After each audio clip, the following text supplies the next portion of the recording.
Because you're like, they can't stop this shine. Well, that's kind of what it came to. Yeah. So I was like, they can't stop this shine. And I became very individualistic. I think in that moment, I became kind of, my thing is going to be the thing. Mm-hmm. And I had a rude awakening because I did a film when I did Carlito's Way, Rise to Power. Mm-hmm. Right. I thought, well, this is going to be the catapult. This is it. This is going to be the catapult. It'll catapult me.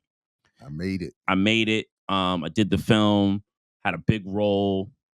And this is maybe we'll save this.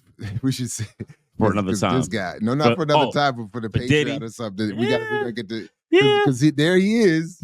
Yeah, and I was around him, and I tell people, I said I have no salacious stories about Puff, but I can really tell you what being around him, like he's not a likable person at all. Like he was not a likable person.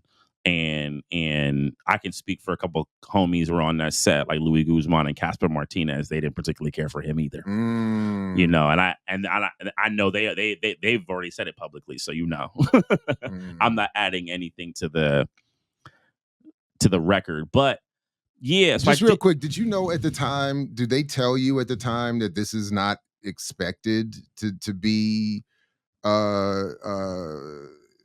touted as much as even the original? Do they tell you? No, they don't know. They hope. They thought, or they expected it was going to continue at that level of. They hoped. The film. I'll say one thing about this film that I know for a fact.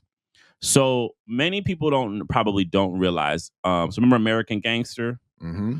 American Gangster was originally supposed to be directed by Antoine Fuqua. Yes. Really? Yes. And it was starring Benicio del Toro in Russell Crowe's role. Denzel was still on it. Remember, because this is off the heels. Hold on. Okay, wait a minute. First of all, I just made a mistake. So I was thinking, for some reason, I started thinking of American Me. American Gangster. Very different movie. Yeah. American Gangster. Denzel. So you're saying it was going to be Denzel and Benicio del Toro? Yeah. Del Toro was going to be in Russell Crowe's role.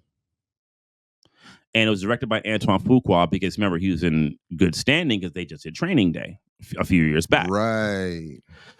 There was a thing that I can't remember. People can Google it. There was a thing with Fuqua around that time where he lost the gig. They tried to say he overspent on the money. You might have to do a little bit of digging about it. But there was a thing. The film got canned. They were about to go shoot. The shoot got canned. Right. I think Ridley Scott's company was producing it, or whoever was the producers stayed on it, and they ended up doing it later. But because of that, Universal at the time had a big gap. They needed to fill. They had bought. They were like a month out from shooting. They had bought clothes. They had bought tons of stuff. So the director Michael Bregman, who is the son of a guy named Martin Bregman. People who know movies, Martin Bregman was a huge producer because Martin Bregman was Al Pacino's longtime manager. And Martin Bregman was the lead producer for movies like Scarface, Dog Day Afternoon, Serpico, and the original Carlito's Way, amongst other Al Pacino movies. So they still had a kind of connection. So they were able to use the American Gangster gap that it was not going to come out that time to then weave in this Carlito's Way film, which was much lower budget, much less resources. And they basically apparently we had got most of the clothes from America that American Gangster had purchased. And we were able to use it for our film. So it was partly opportunistic. Right. And I think they hoped. They don't know. They shoot a thing. And then, I think they looked at the dailies this movie's not that good. It went straight to video. Yeah, that's right. And then when I see Puffy showing up, that's what I was thinking. They're not taking this. Yeah, it's not. It wasn't the budget. I think I honestly can't remember what it was shot for. I know it wasn't shot for a ton. And they got Puffy for that because he was trying to become an actor. Right. At that time, I don't think he had done the Raisin in the Sun play yet on Broadway with Felicia Rashad. I think he did that right after. I could be wrong. If anything, it's around that same time. But so this movie ends up being, a thing that can fill in the slot. Do they know? They don't. I don't think they know. I didn't have much thoughts that it would become some hit. Not at all. I think for me, it's for an actor, it's always do you get big roles. Mhm. So this was like my first. I think what was it? Top 6.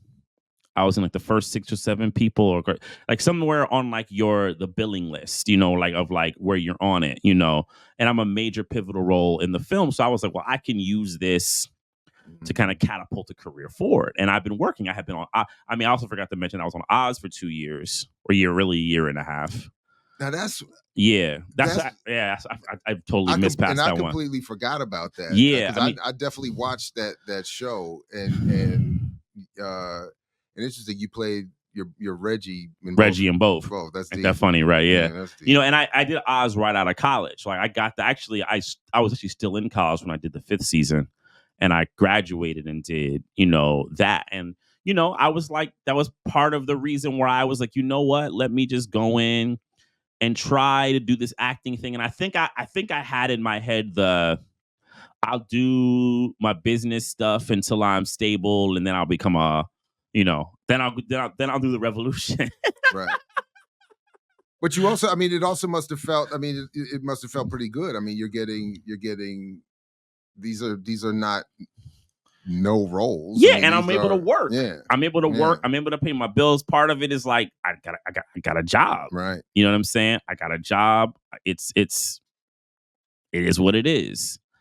And Oz must have been wild. That show was wild. The weirdest thing about Oz is weird, just construct of a show. What comes out was really weird, but the set is actually the most mild place I had ever been on.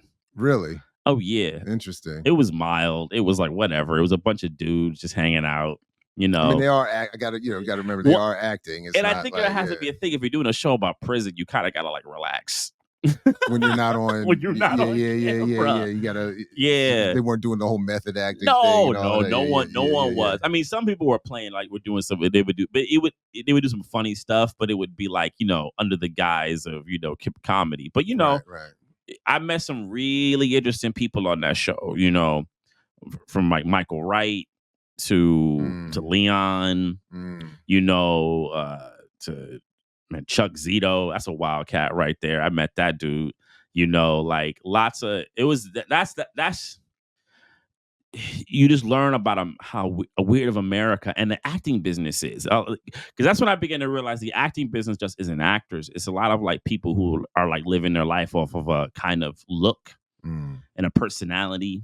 In a brand, really the early stages of what we later would call a brand. Yeah. And developing a brand. Like Chuck Zito is a Hell's Angel, and then he was a bodyguard, and then he had a look, and they just made him into an actor, and he's like, that's gonna be my life now. And he's not an actor Chuck would tell you that he's not an actor.